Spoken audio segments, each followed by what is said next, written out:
வந்து உங்ககிட்ட இப்படி பேசுனா, எங்க வேலைய நாங்க பார்த்துக்குருவோம்.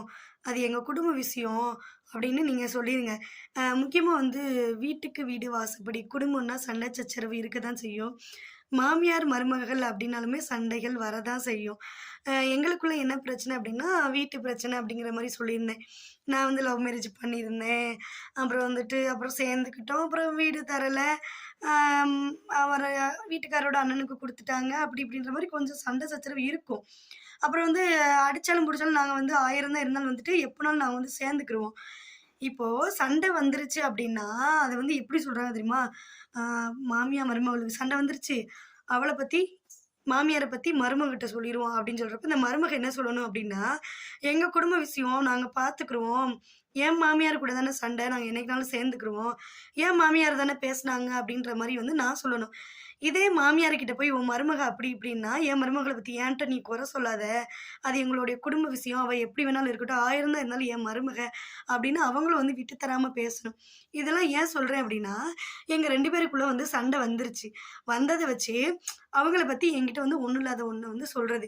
என்ன சொல்றதுன்னா, "ஐய்யய்யோ! பணம் காசுலாம் வந்து அவன் தான் அமுக்குறான். மச்சான் தான் அமுக்குறான். அப்படி, இப்படி உன் மம்மிய வந்து அப்படிடி, இப்படிடி" ஏகப்பட்டது சொன்னாங்க. அப்போ நான் சொன்னேன், ஒரே விஷயம் தான் நான் சொன்னேன். நான் ஏற்கனவே நேத்து வந்து சொல்லியிருந்தேன். எனக்கு வந்து கடவுள் அப்டின்னா யாரு அப்டின்னா, எங்க அம்மா, அப்பா, வாத்தியாரு, அப்புறம் வந்து என் புருஷன பெத்து குடுத்த மாமியார், மாமனாரு, அப்புறம் வந்து எனக்கு சோறு போட்ட என் புருஷன், யூடியூப் சேனல்ல வந்து எனக்கு சப்போர்ட் பண்ண நீங்கலாம் வந்து எனக்கு கடவுளா தான் இருக்கீங்க. நான் கடவுள நேர்ல நான் பார்த்ததில்ல. நீங்க தான் கடவுள் அப்டிங்கிற மாரிலாம் நான் சொல்லியிருந்தேன். அதே போல தான் நான் வந்து இப்பவும் சொல்றேன். ஆ அதே போல தான் நானும் சொல்லிக்கிட்டு இருப்பேன்.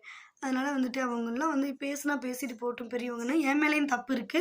பெரியவங்க வந்து பேசிட்டாங்களே அப்படின்ட்டு சின்ன பொண்ணா இருந்து நானும் வந்து சில டைமிங்ல வந்து அமைதியா இருந்திருக்கணும்.